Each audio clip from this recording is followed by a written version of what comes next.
Uşaqlar, bugün 24 oktyabr şəhidimiz Əli Qasımovun şəhadətə ucaldığı gündür. Gəlin, şəhidimizin əziz xatirəsini bir dəqiqə sükutla yad edək.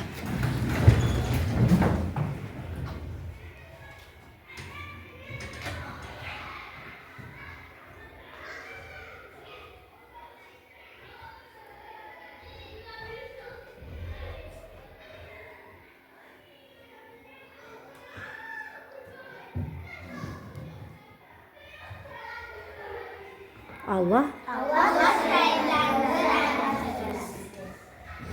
şehitler ölmez, bayrak ölmez, torpak müqəddəs, vətən bölünmez. Qarabağ bizimdir, bize emanet, koruyacak onu her bir millet.